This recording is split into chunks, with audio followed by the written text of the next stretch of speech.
Well, good morning, everybody. Thanks for joining us today. I think most of you are probably just coming into the room now, so I will kind of filibuster here a little bit till I see all the attendees come in. Thanks for joining us again today. My name is Jeb Musser. I'm the Director of Land Protection at Lancaster Farmland Trust. I think a lot of you are probably familiar with our organization, but I will give a quick highlight. We are a nonprofit organization focused on farmland preservation, farmer outreach, as well as helping farmers make improvements to their operations as far as water quality goes. And so today we're gonna focus on kind of that farmer outreach and water quality side of things and soil health side of things. So I'm pleased to join today by Steve Groff, who is a farmer in southern Lancaster County. He's a leader in cover crops and regenerative agriculture. Steve owns and farms a preserved farm. It's used to both grow field crops and produce. He also raises a small herd of buffalo.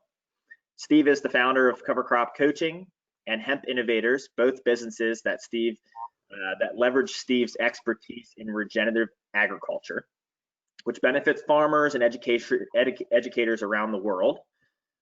Find out more about the science and impact of regenerative agriculture today and how Steve's philosophies have improved soil and crop health on his farm and how he's used that to educate others.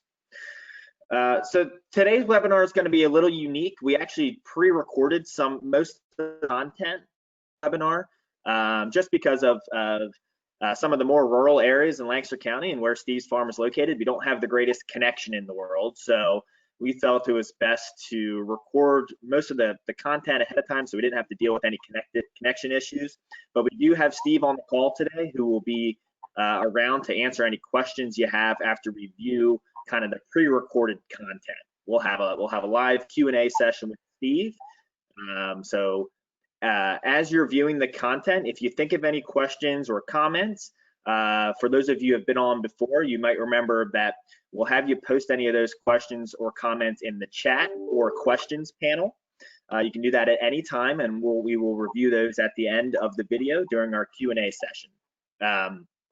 Another reminder, attendees can view a recording of the webinar afterwards. If you missed something or want to share it with anybody, it'll be located on our YouTube page, which is Lancaster Farmland Trust. If you just search that on YouTube, you'll find our page. And also a link will be sent around to any attendees today with that YouTube link. Additionally, you can find any of our previous webinars on that same YouTube channel. All right, so without further ado here, I will go ahead and get the video started. Bear with me just 1 second while I pull it up and share my screen, and then we'll get going.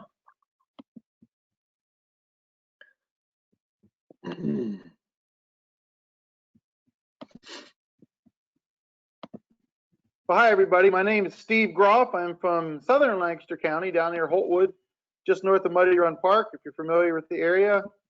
This is kind of the rolling hills, or the river hills, as we like to say. So I try to capitalize, if you will, on the diversity component. I grow heirloom tomatoes. I have some eggplants this year.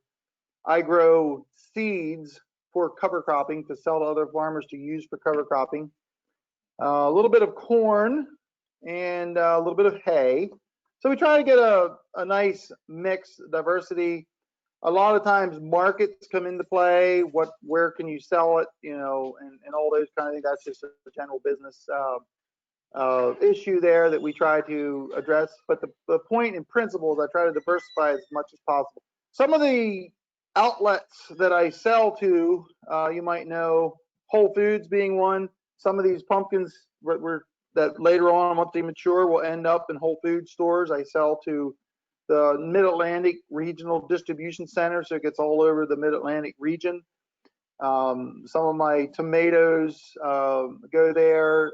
Sweet Green is another soup and salad place that I sell. That's primarily along the East Coast cities. We're just 2 miles from the Susquehanna River, which brings up a point. We think about water quality and everything. That water quality starts upstream. Yeah, I'm close to a big river, but I have a small stream, the Tuck One stream, running through my farm. It's a very pristine stream, and I want to do my part to keep it that way. So it all started back in 1982. This very field that I'm standing in here now, more so out that way to my right, we had ditches in that field that were 2 to 3 feet deep sometimes. And that's because we plowed. And if you go back to the 1940s and 1950s, this farm was not contoured. It was farmed in blocks. It didn't matter what the lay of the land was. And then through the Soil Conservation Service, they were really promoting to do contour farming, to farm along the contours to try to keep the water from just washing straight down the hills. And the idea back then of conservation was to just plow or till every other field. And that was a big improvement. So here in my farm with 12 to 17% slopes, it helped, but it wasn't enough.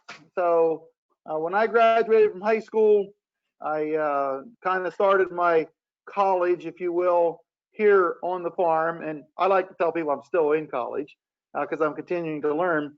But I decided this isn't right to have my soil being washed away.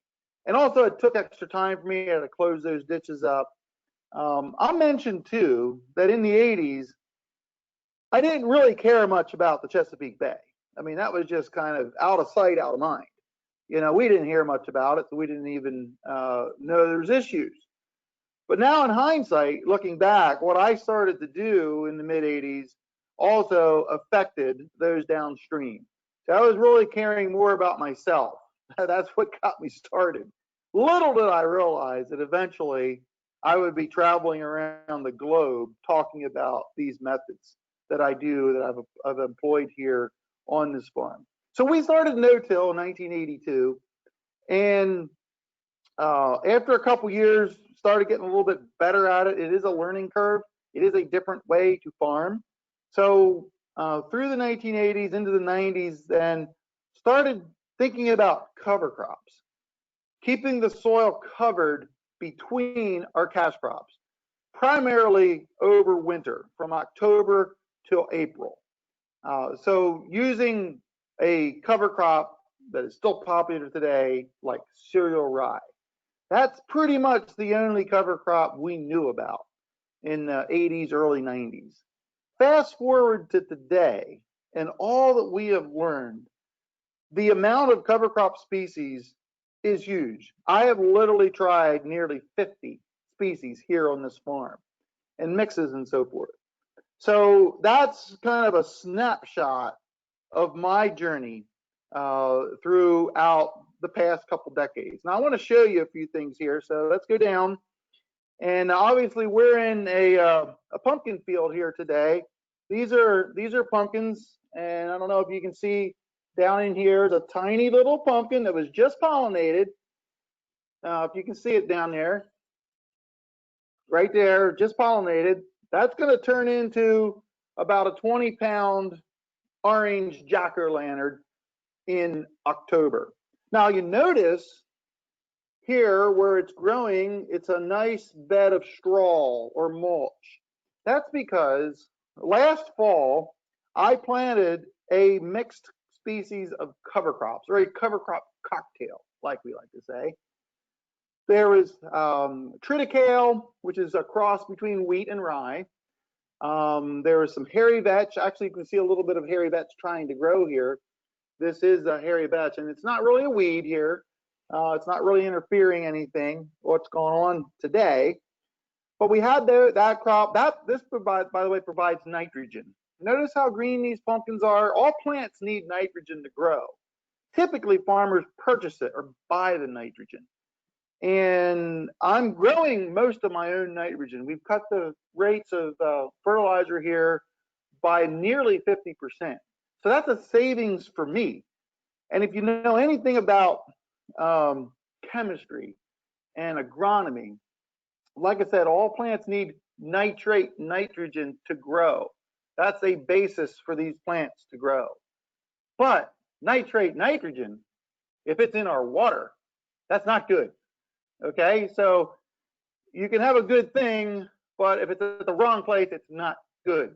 And this is the problem with too much nitrogen leaving the farm. So by growing my own, by also having this nice cover here in the soil that this protects the soil from when the rain falls down on it so it doesn't wash off, I'm keeping the nitrogen or the nitrates on my fields where they belong. Not only that, but also phosphorus. That's another one that we worry about. And then, of course, the sediment. So nitrates, phosphorus, and sediment are the three biggest polluters to the Chesapeake Bay. And that's why by doing these methods here, I'm keeping those valuable nutrients. They're good. We need them on the farm, on my fields here. So not only does that protect the environment, but it also helps my bottom line because I'm not wasting it. It's kind of like farms that don't practice these methods. It's like a pesky leaking water faucet. That kind of is annoying, right? And it's a waste. Water's free, I guess you could say, but it's a waste of water. We want to conserve the resources that we have. So I'm conserving that. Now, the cool bonuses of this system is that we are now farming more in the likeness of nature's image. We're trying to mimic nature to the best we know how. Now, there's extremes to that. The one extreme is we could forage for berries and nuts. Don't think too many people are interested in that. I'm certainly not. The other extreme is we farm, I could say traditionally the way we farm, we till everything up, we add fertilizers, we add pesticides. That's the other extreme. But there's a better way, somewhere in between there. How far we can go to mimic nature is challenged sometimes by what we actually know, what we can and cannot do in growing food. Because at the end of the day, I need to grow a product that I can sell, that I can end the year hopefully making a profit, so I can continue to do that year in and year out. So when you think about nature, when you think about the woods, when you think about a prairie, what do you see? Well, first of all, you see diversity. You see multiple species. That's common in nature. You also see the plants are living year around, 365. They don't grow a whole lot in the winter, but they're there. They're alive. They're in the soil. It's actually keeping the biology going in the soil. And the soil is covered. It's covered. So those are some of the three main principles when we use the term regenerative agriculture. There's a few other principles as well, but they're the main ones I'm going to talk about today. And so we're trying to mimic that here. So the context of diversity, my cover crop here, I had several species. You can't see them now because they're starting to decay, but you can still see the triticale, and there were some hairy vetch, there were some radishes. They're completely gone. They're completely decomposed. And there was some crimson clover actually in this field, and a few other things. So that's where we can bring that principle of diversity into it. That also helps meet the need of having living roots in the soil year round. This was planted last September, and then I terminated it and I planted the cash crop. So we keep something living in the soil. As soon as these pumpkins are harvested, I mean immediately as soon as they're harvested, I'll go plant another cover crop, and then we'll plant a different cash crop. So we're rotating our crops through this system here. So, and then of course, our soil is covered. I don't want to see my soil very often. Okay, that's one of the goals I have. Now, when you look at this soil, and I'll just move some plants around here, we can we can see here there's earthworm activity. There's an earthworm hole right there where they come up and they actually are eating this. This is earthworm food. So I'm providing food for the earthworms. The earthworms are a key indicator of biological life. This field here has not been tilled for over 25 years. Actually, the other side of the lane here, it's now 38 years. So that's my longest term no-till. Remember I said 1982 when I started? Those fields have never been tilled. And I would challenge anybody who comes to this farm, go out and try to find where the ditches were 38 years ago. You're not going to. They're not there. We're keeping the soil in place. One of the things that's important in understanding soil quality is a measurement called organic matter. How much organic matter is in there? So typically here in Lancaster County, 150 years ago, 200 years ago, whenever things were starting to, be involved in agriculture, the estimation is that organic matter is 6 to 8%. How do we know?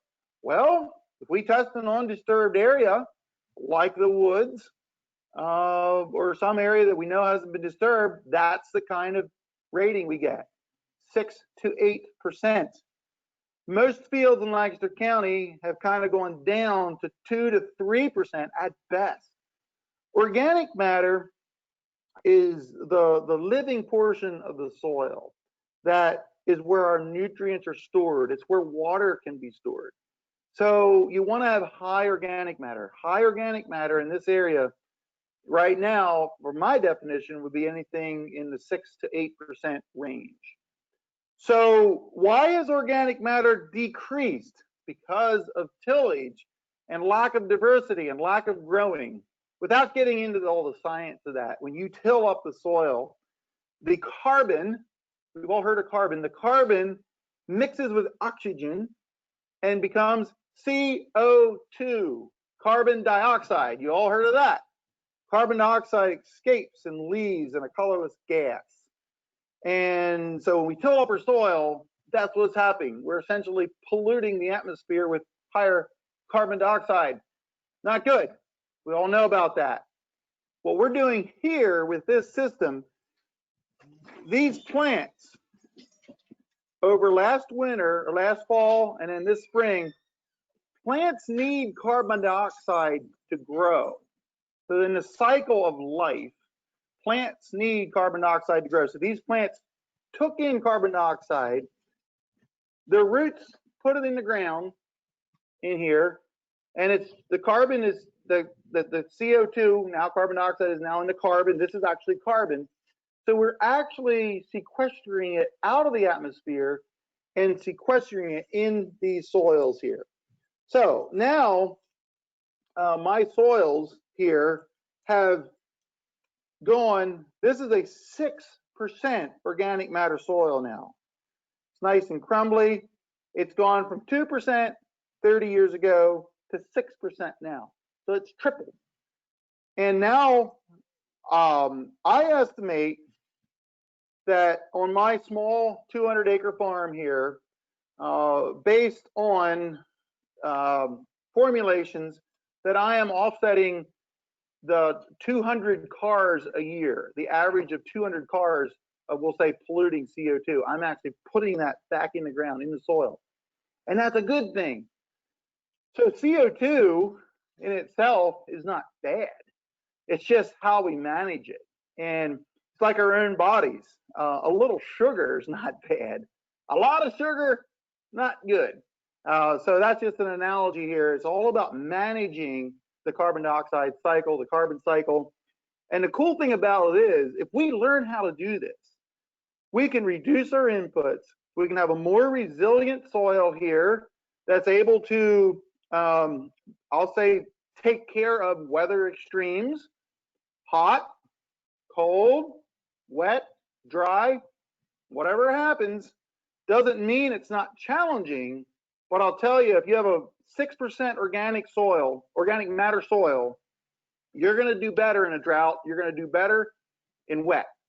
And that's kind of what's behind all this method of farming here that we're trying to manage in a way helps me as a farmer to reduce my inputs, a benefit to society, if you will, by not polluting as much.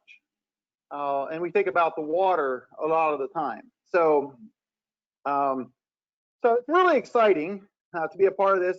And I've been actively educating and doing talks and so forth for the last 20, 25 years. And never in my wildest dreams did I ever expect that this movement, if you will, and I'm going to call it regenerative agriculture movement. There's different definitions of that, and I don't want to get into that here now. But generally speaking, I never expected this to gain the momentum it is. Just the fact that I'm doing this interview today would have never happened 20 years ago. There just wasn't enough interest in it. But there's interest in the farming community, and I think like never before, we have got interest in the general public as well for the way this food is grown. I'm trying to make the connection more so now to consumers. We're trying to share the story of what I'm doing here in the farm, because not only does it affect the general public or society at large, when we talk about clean water and so forth, there's also a component with this about nutrient density. Nutrient density is a term we use for the crops we grow that have a higher percentage of nutrients in them. So for instance, a butternut squash, there is a standard to what the nutrients are in butternut squash. There's actually, maybe I shouldn't say it's a standard, it's more of an average. So the USDA has an average for what a butternut squash should have in it, or what it has in it. I had tested my butternut squash, and I'm higher in every category. And that's, again, comes back to the system, the way we're growing things, having a healthier soil, the soil that's more alive, more micronutrients. I actually add things like selenium and things like that that you may have heard about in the context of building immunity, which is a big question we have these days. We should be growing food that has immune bolstering minerals in them. And frankly, I'm frustrated. You know, you turn on the news, you hear about COVID and all that stuff, and you know, I understand the need, desire for doing vaccines and all that stuff, but we really should be talking about building up our immunity, and by eating healthier.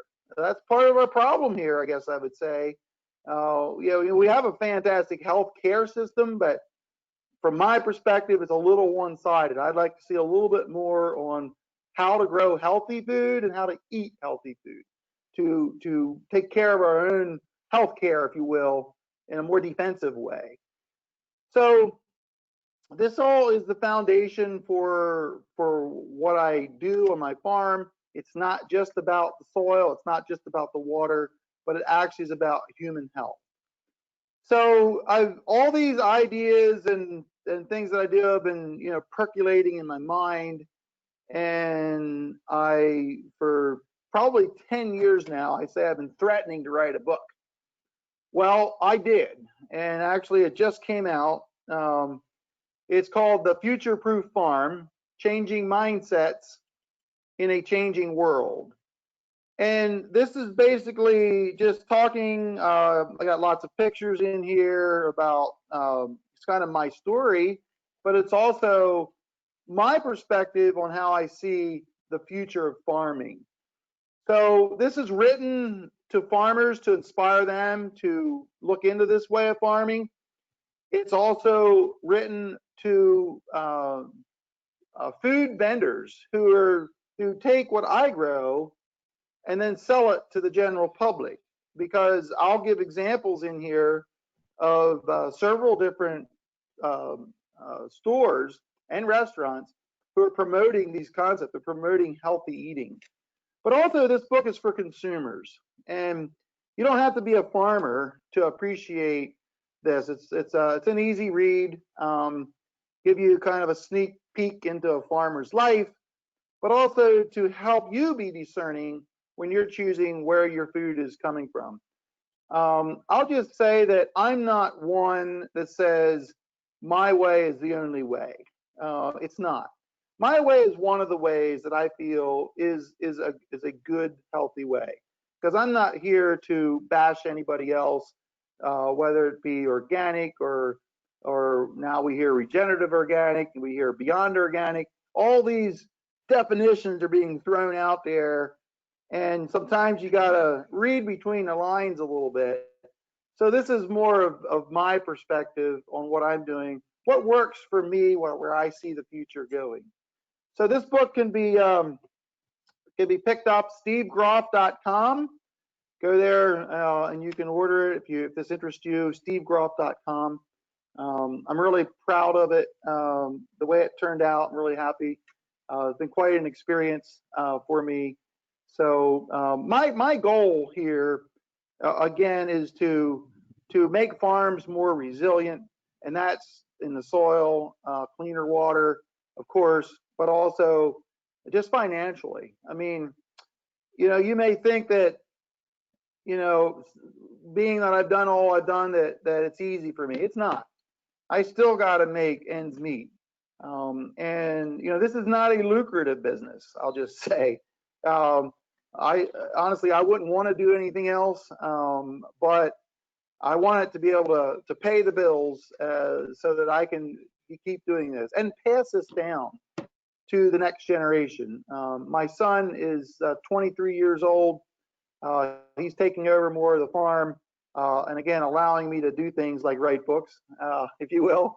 And so that next generation, but not only that, I now am a grandpa.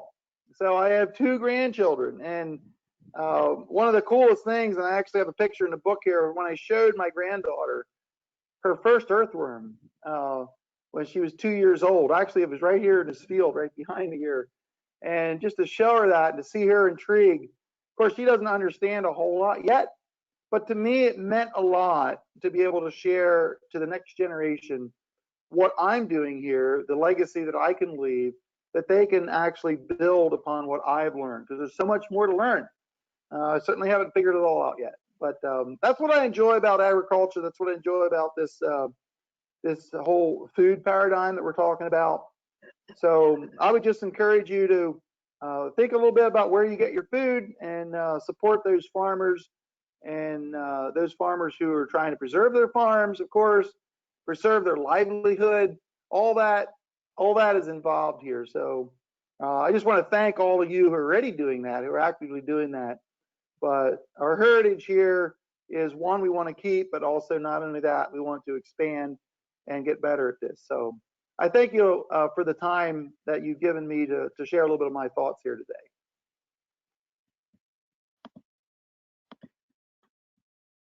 Okay.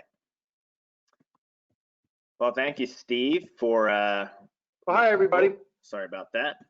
Thank you, Steve, for recording that video ahead of time there. That was it's very helpful that we didn't have to deal with any sort of connection issues there for the most part. So I do see we have a few questions here in the chat. We're in the questions tab here. So this question here is, Steve, is do you have any documentation on your study that helps the environment from pollution? Well, first, okay. Sorry, go ahead.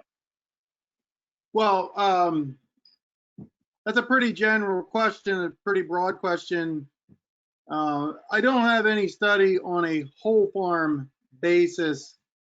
I would say this from connections to other research that's being done, and some of what I know here. The NRCS, which is the Natural Resources Conservation Service, they have done measurements on my farm for soil loss. And it's interesting to note that in the 1980s, The average soil loss on a Lancaster County farm was 14 tons of soil per acre per year, which is astounding. It's almost a dump truck load per year per acre. Now that has plummeted because of no-till, because of cover crops here in Lancaster County and the Mid-Atlantic region. My farm during that time, the comment was after they, analyze what I do and they run it through their scenarios and everything, was a few hundred pounds of soil loss per acre per year. So from that research, you might say it's dramatically reduced. I mean, I can't say zero, but I'll just give you an example. Yesterday, we had 1 inch of rain here in 20 minutes when that front went through. And, my fields are ready for that. We can handle that. There was no runoff from my fields. There was some runoff from my driveways, of course, but not from my fields. I actually took some videos of it, which I love to do during heavy rain events to show how the water infiltration. I will reference back to the mid-1990s when the Chesapeake Bay awareness was coming. They did some research on my farm on phosphorus runoff, and again, that said basically the same thing. Phosphorus moves primarily with the soil because it's attached to the soil tightly. There is some soluble phosphorus as well, but my farm, of all the farms that were tested, was the least amount of sediment or erosion, and hence the least amount of phosphorus was leaving my farm. So I do have, it's a little stronger than anecdotal evidence. That would be, I guess, my best answer to that, Jeff. All right, thanks, Steve. And Steve, I think if you wouldn't mind turning on your webcam, I think you got turned off when I shared my screen. If you're I'm sorry. No problem. Things did change up a little bit here. Let me see, make sure. Okay, I'm sorry. I apologize. Okay, how's that? There you go. There you are. Thank you. No problem. Another question we have here is, if you could just explain what you meant by terminating a cover crop, maybe what are the options there? So several options out there. When you look at agriculture in general, one of the methods is with tillage, to go in and till your soil with a plow or a disc or something. Another option is with herbicides. And that's kind of our two choices we have here. And I'll just make a comment on that. And this is where we get into preferences of where people are farming, what they do, what their paradigm is. So some people say, well, tillage is really bad for the soil. It's subjected to erosion, and it breaks up the earthworm channels. It kills earthworms and all this stuff. And then other people say, well, herbicides are not good either. Where they, what is the effect of herbicides in the soil? What's the effect on the soil life? So what I am trying to do here is I developed a system called rolling, or cover crop rolling, or crimping. And so back in the mid 90s, I had heard about this method from the South Americans, and I actually built the first roller crimper in the United States, and I still use that today, where we're rolling the cover crop with a special device that crimps it. Now we have to wait till the cover crop gets enough maturity for it to terminate it. So that's kind of a hybrid approach. And where I come out in that is a little herbicide goes a long way.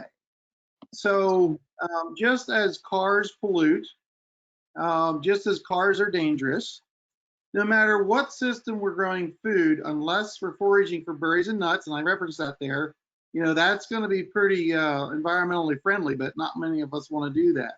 So you back off from there, and how can we grow food in the context of what we know today? So we drive cars because it serves us well to get from point A to point B, understanding there's a risk involved in doing that, and they pollute. So backing up to the methods of termination, you could argue there's no ideal way, but the goal is to use little to no tillage and little to no herbicides. So that's where I operated. Okay, great. Thank you. Yeah, it sounds like there's kind of a couple of options there. Yes. Next question. is related to Rodel Institute. So have you consulted with or taken advantage of the work of the Rodel Institute?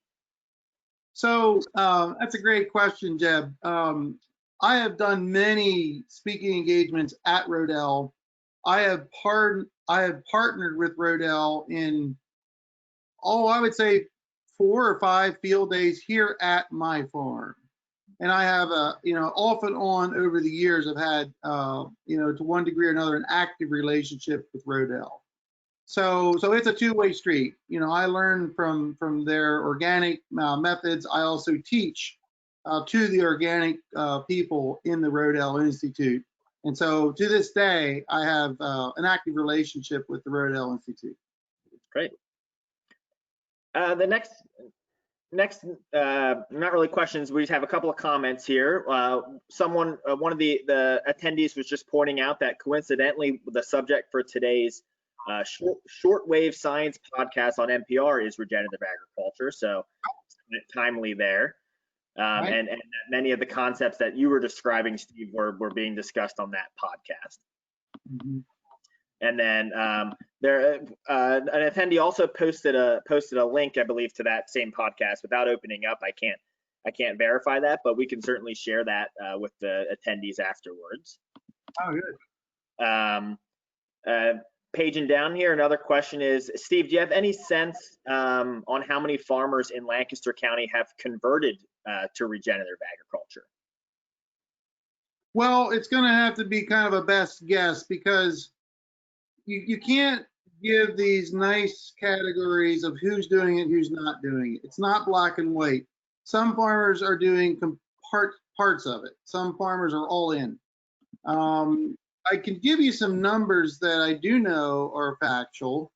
Approximately 70% of Lancaster County farms in a given year use no tillage. Approximately 65% of all the farms also use cover crops. So it's very high. There's a big percentage out there, and I will tell you it's because of the Chesapeake Bay awareness that really has stimulated those two aspects. When you bring in some of the other components of diversity, like I talked about, and living roots in the soil year round, the number would drop a little bit. And again, I'm just going to give you my perspective. Probably, maybe, I'm going to say 10% to 30% of farmers would say, yeah, I could be in that regenerative agriculture category. But it'd be, if you really push them further and say, are you doing it all your farmland?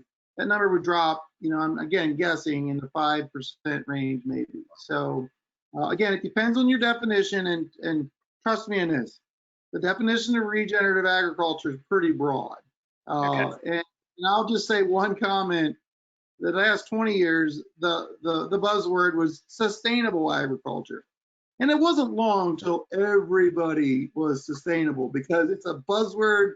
You want to figure out how to fit in that category. And I'm telling you, regenerative agriculture is filling up with all kinds of folks now that try to climb that stake in the ground, So a little tough to answer that question, but I hope I gave some insight into it. Steve, am I correct in saying that, kind of unlike organic, there's really no certification for sustainable or regenerative? Is that right?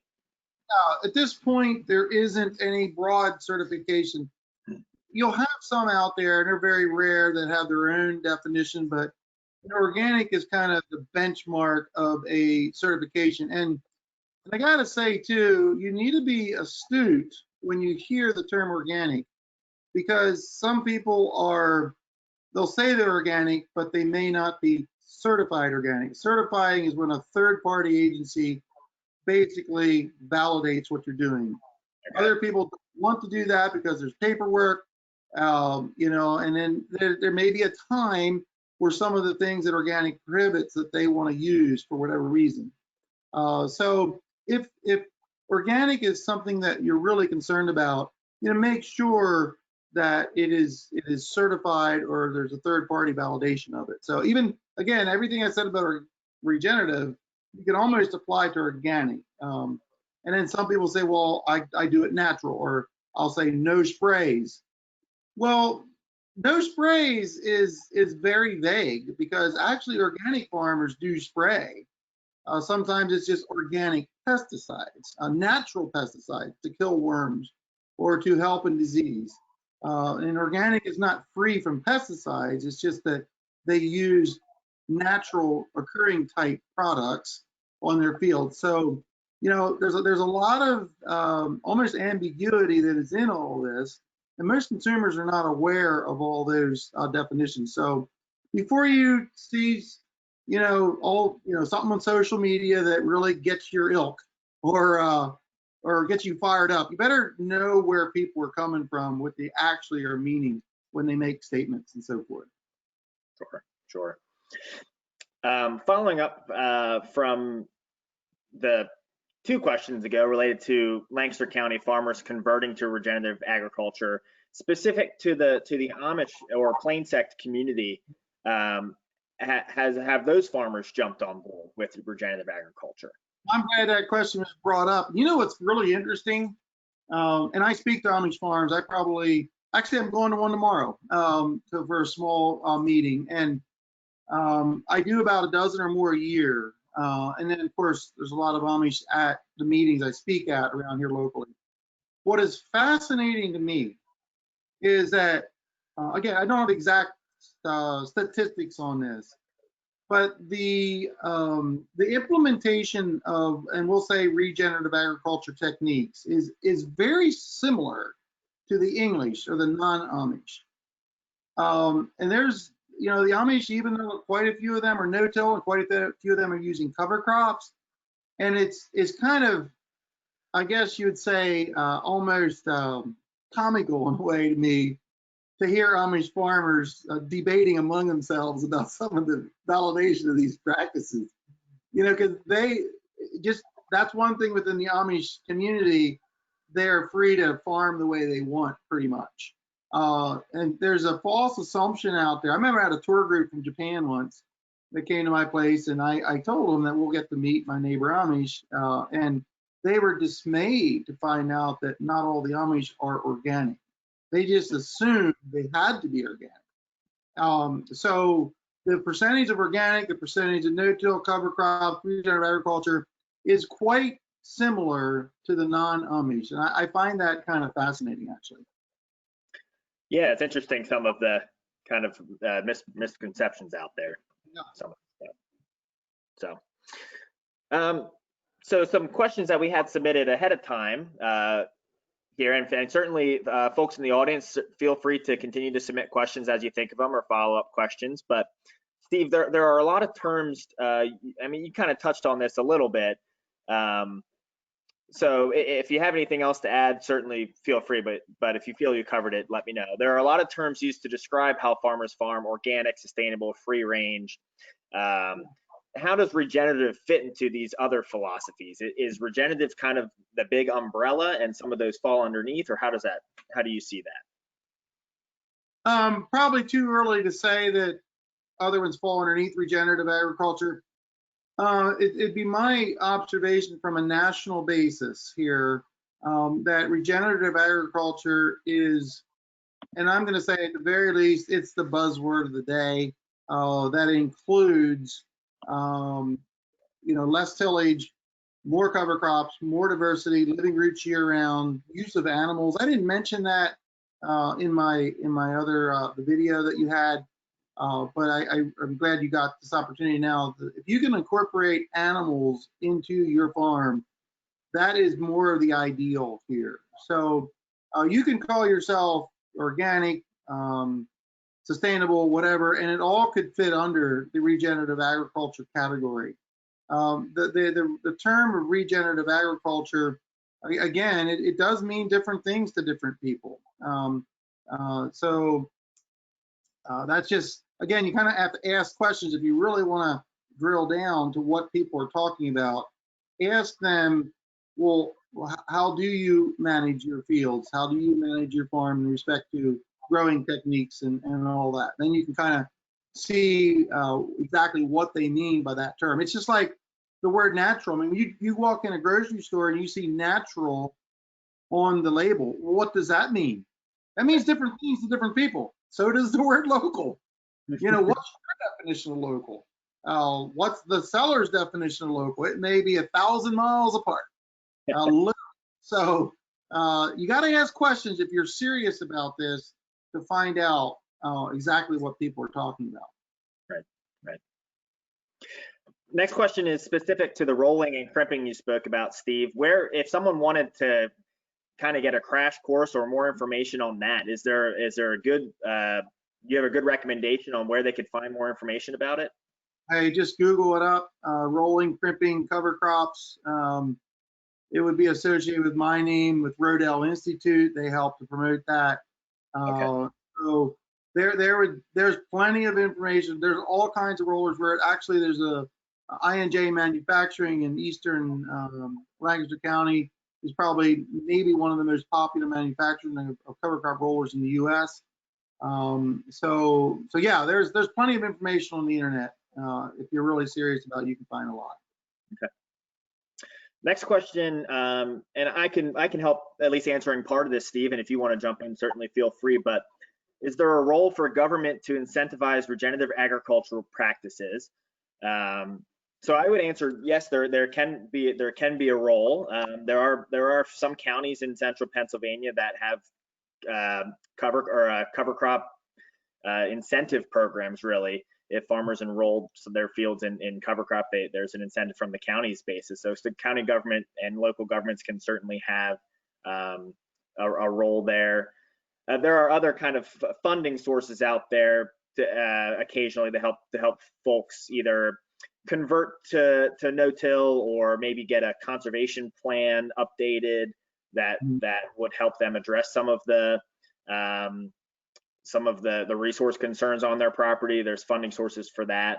There's a lot of kind of obviously pressure on Lancaster County being within Chesapeake Bay watershed to meet pollution reduction goals in a relatively short period of time. So there is the need for some of these incentive programs too to be ramped up to help fund some of these types of improvements. So.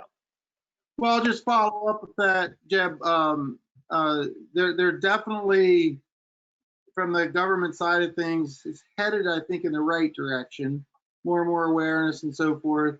My personal feeling is that these programs are great for people to get started because there is, number one, a learning curve, and sometimes there's some added expense. I mean, let's face it, planting a cover crop is an extra trip through the field, and there's extra seed cost. Usually $30 an acre is an average for this area here. So, you know, for some farmers, that's a barrier. So having some support in that, there's a lot of private funding out there as well. And so having some of these programs out there are helpful. I will say that once a farmer gets into this, in that 5 to 7, 8, 10 year range, a lot of them just kind of wean themselves off that because sometimes there's restrictions that come along with that. And they're just like, you know, we see the value, we're in it for the long term, and we're just going to do it on our own dime. So there you kind of have the range of opportunities there for government assistance. Okay. So in Lancaster County, the average farm size is probably around 70 acres. You mentioned that your farm's about 200 acres. Is regenerative agriculture something that can be scaled up easily? For example, a larger farm in the Midwest, thousands of acres or something like that, is it applicable to a farm of that magnitude? Yeah, just funny you asked. I just talked to I believe he's 3,000 or 4,000 acre farmer yesterday in Indiana. I know he has a neighbor that's 7,000 acres, and they're actually attempting no-till organic, what some people call the holy grail. It's been difficult. Weed control has been difficult, and with the cropping systems, everything, it's been difficult. So I would say, to answer your question, it is scalable. Now, you know, there are 40,000 acre farms out there too, in occasion. So, you know, to what degree is that still would be maybe a question mark for something like that. But as far as any farm in Lancaster County goes, there's a lot of these practices are being I would say slowly but surely integrated into most all farms. I mean, I've been on this kind of mission here for 25 years of speaking, and never did I think it would actually get this far. And so I'm very pleased to see how well it has been adopted here in Lancaster County. But still, we got some acres to go yet, as you well know, with the Farmland Trust. Lancaster County is the bullseye for nutrient pollution that goes into the Chesapeake Bay. That's in spite of all we have done, and when we've done a lot, and the bay is just kind of equalized and getting a little bit better, but we got a long way to go to get back where we need to be, and we can do it. It's just a matter of continuing the education to farmers and continuing to better understand how this works. The next question's related to a specific crop. So you mentioned that your squash have more nutrients than the industry standard. Is that common across all farms that use regenerative agricultural practices? I don't know yet, but I'm part of a study called the Real Food Campaign. I can just show you this here. And the reason I'm showing this because in here is a nutrient density meter. And this is actually a prototype. There's a newer one coming soon where we will be able to answer that question better. And I think this is something I talk about in my book. The idea with this is here right now, you can literally plug that into your smartphone and you can go shopping and you can see the nutrient density in an apple, tomato, a squash. And then it becomes an issue of, well, what's the best value for my money? Now, at this moment, this particular unit is not consistent enough yet to be utilized in the real world, but that's what they're working on. So I'm not avoiding your question, but this is the direction we're headed. And I really think it's going to show who is actually doing what they hope they say they're doing. I'll say that way. It's more than just some of these practices. I mean, some of our fields, they no longer have some of these micronutrients. I mentioned selenium, which is a very important one for our health. And why do I put selenium on my squash when I don't get paid for it? It doesn't help in yield. I get paid for yield. That's what this stores pay me. But now I see the future where we have the technology now that we'll be able to get paid for quality. We'll get paid for nutrient density.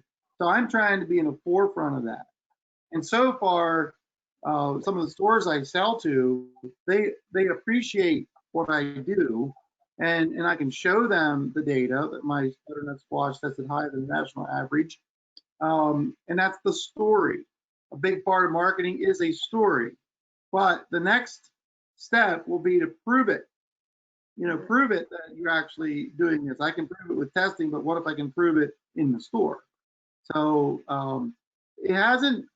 we're not quite there, but we're getting close. So to answer your question about they're all regenerative agriculture practices, going to increase the value of food, I can't say, again, it's not a yes or no answer to that question. There's other factors involved with crop history and just the natural propensity of your fields and all that. But that's pretty much when you have diversity, when you have your soil covered, when you don't till it, all those things add into a healthier food product. Okay. So you mentioned that it's the efforts about continuing education and outreach, bringing more farmers on board to this regenerative agriculture movement. Other than adding more acres, more farms to regenerative agriculture, is there anything new on the horizon as far as maybe technology or practices or anything like that? Well, I don't think there's anything groundbreaking that, other than what I just showed you. I guess that would be one thing that to me is groundbreaking. That's huge. To have a nutrient density meter that a shopper could use literally in buying and deciding what tomato to buy in the store. I think, the secondary answer to that question would be just the knowledge, because we as farmers have not been taught this. Those who've gone to college in their agronomy classes have not been taught this. Now it's starting to change, and it's very much much better than it used to be. And we're still learning as well. And I think there's 3 or 4 generations here that haven't farmed in some of these methods here. I'm not saying we all go back to the old ways. The old ways, you hear that saying, the old ways are best. Well, maybe we want to get the good things of the old ways, we'll say, but we want to improve in the context of current technology and current experience and knowledge and so forth. So just the educational component of learning how to do. See, farming is the profit margins are very thin. We take a lot of risks. Weather is the biggest one. And so farmers, when you get dialed in to a way to grow tomatoes, you don't want to change too much, because what if that new concept will create, a loss of revenue that year? So that's a reality that a lot of people don't understand. So there has to be that confidence that farmers can change to a different paradigm and still maintain the ability to make some money so they can go and do it all again next year. And just a comment there from the attendee who asked the last few questions, just making a comment that she is a college professor at Millersville and is actually going to be teaching regenerative agriculture this fall. So awesome. Yep. So we have time for one more question here, and I'm just going to pick one that I think is interesting here off of our pre-submitted questions. And so as a consumer, what should I be looking for from a grocery store, meal service, packaging label to let me know the farmer who grew this uses sustainable regenerative practices or any one of those practices? I guess outside of the organic certification that you mentioned, is there anything else that I can really trust on a label? Yeah, I wish it was an easy answer. The ideal is if whatever you can buy from a local farmer that you trust, that's doing things, and that's a promotion right there for buying local. Local in your neighborhood, especially over the summer, and just ask them what they do, how do they grow things, and so forth. So that's the easiest thing. In a grocery store, a little tough.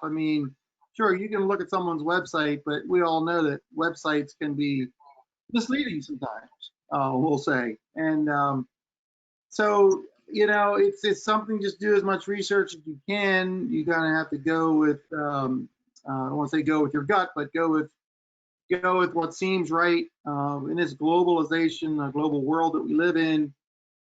Does that mean you're never going to buy anything from someone you never met before? Well, probably not. Our food has generally been safe. It's generally been good for us.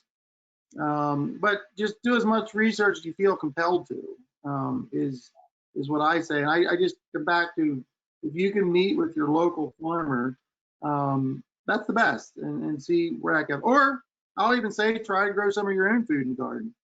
And I like to tell people that anybody can grow a tomato in their backyard, most anybody. But not everybody can make a living from growing tomatoes. So there's a big difference. But that being said, I would encourage people to try to do their own gardens and understand sometimes it may not be as easy as you think, or maybe easier than you think. I don't know. Depends. But you just have to do as much research as you feel that you can, and then go from there. Yeah, and certainly if anybody's interested in any sort of local farmers markets or anything like that, I believe we still have some information on our website related to where some of those are located around the county. So certainly feel free to check that out.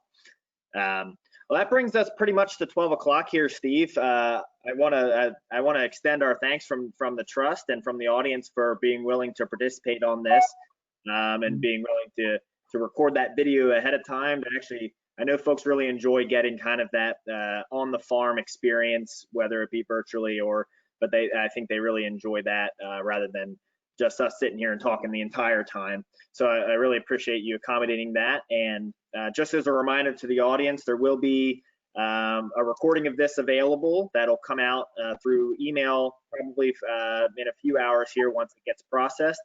It'll be available on our YouTube channel as well. And certainly we are working to continue these types of offering these types of webinars to our constituents. So feel free to continue to check out our social media, our webpage for future opportunities. So thanks, everybody. Thank you.